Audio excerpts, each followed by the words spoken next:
Annyeong guys, so for today's vlog ay samahan nyo akong umuwi ng buhi at kunin yung avocado na pinareserve ko kay Jan para sa cravings ko. Yes guys, chinat ko pa talaga ang person na yun para lang sabihin na tirahan nyo ako ng avocado be.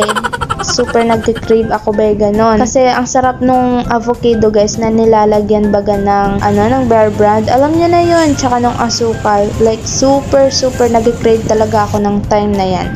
So bali nandiyan na nga kami sa Iriga sa may LCC na part at binideo ko talaga be para malaman yun. Kasi yan ang isa sa mga signature ng Iriga, yung LCC building. So yes, papunta na kami niyan ng terminal sa Iriga and pababa na tayo ng multicab guys and diretso na tayong pupunta doon sa jeep para sumakay papuntang buhi. Pagpasensyahan nyo na guys kung parang super sabog yung mukha ko na yan and wala kayong magagawa be. Tiisin nyo yan be. Oo, mukha ko yan eh. Char.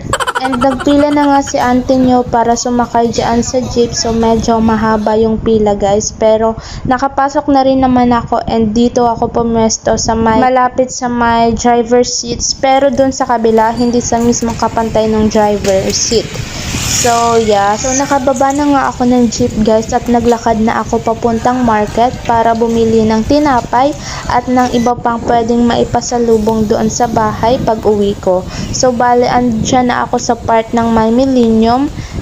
Diyan ginaganap guys mostly ang mga events kapag may events na ginagawa sa sentrong buhi. So yeah, sentro ito guys and marami ditong bilihan like yung nakikita nyo na yan, mga bilihan niya ng kung ano-ano guys. So papunta ako niyan doon sa may tinapayan na lagi kong binibilhan guys. Suki na ako ng mga yan and ang sarap din kasi ng tinda nila and also mura lang din. So dito ako palagi bumibili ng panligaspi. Yan talaga yung mga paborito nila mama, nila auntie, Uncle Boy, Auntie Girlie, Auntie Beth, and pati si Lola guys, paborito din yan. Kumuha nga ako ng isa and pumili pa ako ng isang otap. Yan guys, super sarap niyan. Paborito ko yan since nung bata ako. Yan ang mga paborito kong tinapay na kinakain and also ni Papa. Yeah, kapag papasentro noon si Mama guys sa Buraburan, laging sinasabi ni Papa na bilhan mo rin ng ganto si Yen or si Yaba kasi gusto niya yon. Ganun. Oh my god, I miss that moment. So yes, bumili rin pala ako ng Bear Brand guys kasi sabi ko nga ilalagay ko yan sa avocado. And also, pumunta muna ako ng Buhi Lake para magbalik tanaw. Wow, ano daw? Hindi para magmuni-muni. Sure. Wala lang guys. Pumunta lang ako para magpahangin and ang ganda lang talaga ng view dyan sa Buhi Lake. Although nung time na yan, medyo brown yung tubig. Hindi ko alam kung ba't ganon. Siguro umulan siya. Hindi ko lang masyado sure. Pero yes, after nga ng pagmuni-muni natin, ng pagpapahangin doon is dumiretso na ako sa paradahan ng tricycle which is sa part ng Parada and Buraburan. Hi guys, I'm already here at Buhi and I'm inside the tricycle. So we're waiting for the other passengers to ride. Pasensya nyo na yung English gabi.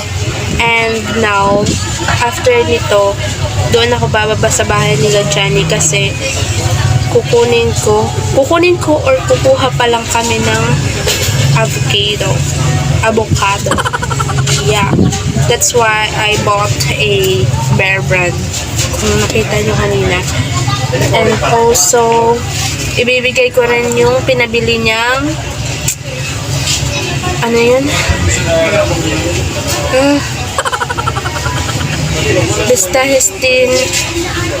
Betahistine hydrochloride ata yun. Basta ganun.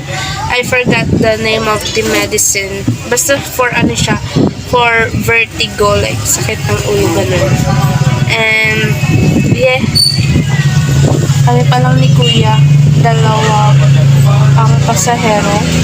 So it's already 4:37 p.m. And kailangan pa natin mag-antay ng super tagal kasi wala pang pasahero. So, balikan ko kayo guys kapag ano na ako kina Jan. So guys, I'm already going to Johnny's house. Kabababa ko lang ng tricycle. And as you all know, medyo malayo tong bahay nila Jan. So, balikan ko kayo kapag naandun na ako mismo. Bye-bye.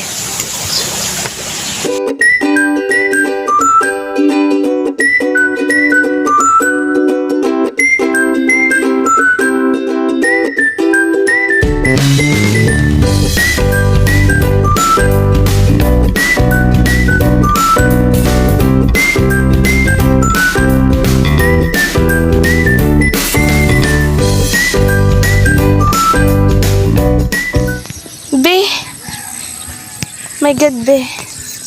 Nagpa ako, be. Grabe, sabog pa si ate nyo. My God. Masyado kasing scary. Baka makarating ako dun. Ano na. Lipat ka din ng didi. Magkakairi ba? Nasabi ko na kay mami. Anong reaction? Lawan, pinag-isad-isad ko kaya. Maray. Pinoon ko muna sa una. Isi mo, ma. Yay, syempre secret na lang yung pinag-usapan namin dyan.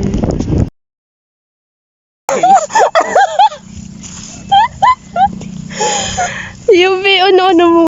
At dyan nga tayo sa face ng buhay na ang dami talagang kwento ng Pichicles na yan. Oo ba, hindi yan nauubusan ng kwento. My God, kulang na lang mag-session kami buong araw para lang marinig ko lahat ng kwento niya sa live. Charot lang.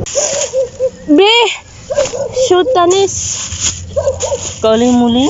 At ang tatanggalin ko ng uno ko. Maulog ako, didi.